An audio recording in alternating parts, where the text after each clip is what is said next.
Donc, bonjour tout le monde, et voici maintenant le numéro 3. Numéro 3, pendant lequel on va former un anhydride sur lequel j'ai déjà dessiné une petite séparation ici. C'est pour vous montrer que ces deux morceaux qui sont en fait identiques. Quand on fait un anhydride, c'est soit deux acides qu'on chauffe ensemble et ça donne l'anhydride en tant que tel, ou vous allez trouver aussi là, dans vos notes de cours un chlorure d'acide avec un acide qui sont mis ensemble, mais on s'entend qu'une fois qu'on a l'acide à 4 carbone, on peut faire le chlorure d'acide assez rapidement également. Donc, la première chose qu'il va falloir faire, c'est s'arranger pour pouvoir changer ou en fait grossir 2 carbones vers 4 carbones. Ce serait la première chose que je ferai ici. Et ensuite de ça, on va s'affairer à installer un acide sur le 4e carbone de cette molécule-là. Vous allez voir, il y a plusieurs façons de faire cette synthèse-là. Je vais vous en montrer quelques-unes, probablement une, deux ou trois, là, avec certaines variantes en fait. Là. Donc, allons-y pour grossir la molécule en premier. Quand on a un alcane comme ceci, souvent la première réaction qu'il faut faire, c'est Cl2 lumière pour pouvoir fonctionnaliser notre alcane. Donc CH2Cl, ça va être là, la première chose qu'on peut faire. Ensuite de ça, si je peux ceci, là, et je regarde ça, bien, il y a une réaction qui vient de chimie organique 1, là, c'est ce qu'on appelle la réaction de Wurtz. Donc, habituellement, le point 2 ici. Là. Et quand on fait ceci, bien, c'est deux molécules comme ça qui vont réagir avec le sodium pour former l'alcane qui a doublé de longueur. Donc, ça va nous donner ceci. Et comme je vous disais, c'est pas obligatoire de l'écrire, là, mais il faut vraiment visualiser qu'il y a deux jumelles qui réagissent ensemble qui donnent ceci. Donc, à partir de là, à 4 carbones, bien, je peux travailler de plusieurs façons pour pouvoir réussir à avoir un acide au bout sur le 4e carbone. Une première chose que on n'a pas vraiment le choix de faire, c'est de refonctionnaliser notre molécule, donc Cl2 lumière, comme c'est ici, bien, on va avoir le 4 carbone chloré. Et n'oubliez pas que, quand on fait avec le chlore, ça va nous donner un chlore en bout de chaîne, donc comme ceci.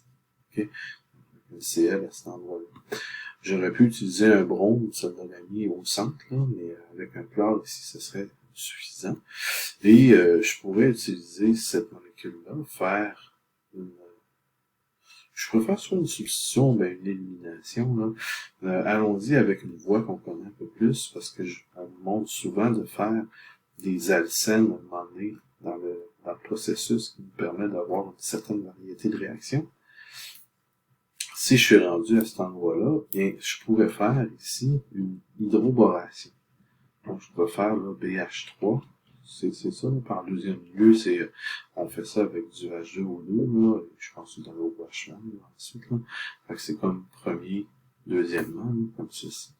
Le but de l'hydroboration, c'est de placer, donc quand on met ça ici, on va voir CH3, c'est de placer l'alcool, en fait le OH, là, anti-Markovnikov. Donc on aurait un CH2 et un CH2OH en bout de chaîne ici. Donc si j'avais fait une hydratation, on aurait eu le OH sur le deuxième carbone de chaîne. En faisant l'hydroboration, bien, on va nous donner là, le OH au bout de la chaîne. Ceci me permet de faire l'oxydation d'un alcool primaire comme ceci. Si on fait l'oxydation complète, ça va nous donner un acide carboxylique. Donc, on peut faire KMNO4. On peut pas arrêter à l'aldéhyde avec KMNO4. Dans le chapitre 1, on a vu comment arrêter à l'aldéhyde, mais la plupart du temps, quand on fait une oxydation rigoureuse ici, donc ça va nous donner un acide en bout de chaîne, comme ceci. Et là, on est correct pour faire notre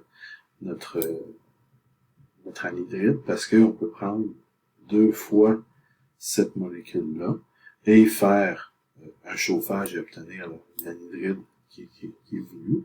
Mais on peut aussi prendre une partie de ceci puis faire du SOCl2 dans la pyridine. Ça va nous donner le chlorure d'acide. Puis, une fois que j'ai du chlorure d'acide et de l'acide en tant que tel, ces deux-là ensemble, et on va mettre ça, encore une fois, là, dans la pyridine, un solvant là, qui est azoté, et ça va nous donner notre 1, 2, 3, 4, comme ceci. Je vais le dessiner comme ceci, ça va être moins long. 1, 2, 3, 4. Donc, 1, 2, 3, 4 de chaque côté. Ça serait notre molécule qui est visée. J'avais dit qu'il y aurait peut-être d'autres façons de faire. Bien, pour obtenir l'acide qui est ici, tiens, je vais profiter de la manière que c'est écrit là. Je vais changer de couleur pour pouvoir là, montrer une alternative. C'est que la molécule qui est ici, on aurait pu faire encore une fois un Wurtz. Donc, on aurait pu faire, là, ça nous aurait donné 8 carbone. 1, 2, 3, 4, 5, 6, 7, 8. 8 carbone sur lequel on aurait pu faire, par exemple, BR2 lumière.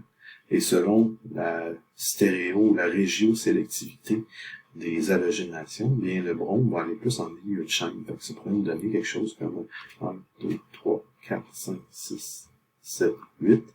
Bien, sur le 1, 2, 3, 4e carbone, par exemple, on aurait pu installer un brome.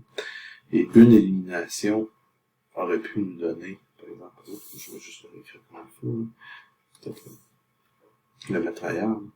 Donc, je vais remettre le brome à cet endroit-ci.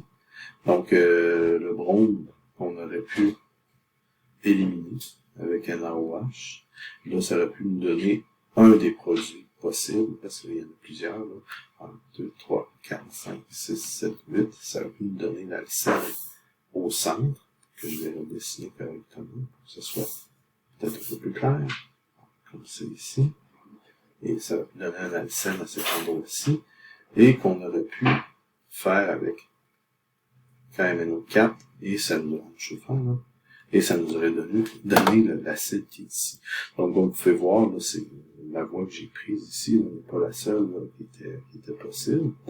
Et ce que j'aurais pu faire aussi, c'est que à cet endroit-ci, en mettant NaOH sans chauffage, j'aurais pu faire une substitution nucléophile, c'est-à-dire là, que le chlore aurait pu aller directement en OH en bout de chaîne. C'est une réaction qui est plus difficile à faire. Là. Ça aurait pris un catalyseur qui est du ZnCl2 qui s'appelle le catalyseur de Lucas. Donc, encore une fois, je sais pas si c'est une réaction que vous avez vue. Mais je vous dirais que cette voie-ci que j'ai écrite est peut-être la plus standard dans ce qu'on a vu jusqu'à date, puisque je vous ai rappelé dans le cours de chimie organique. Donc, comme vous pouvez voir, là, une fois qu'on a construit notre acide en bout de chaîne, bien à ce moment-là, on est capable de faire la molécule physique. Un petit peu plus difficile de ça.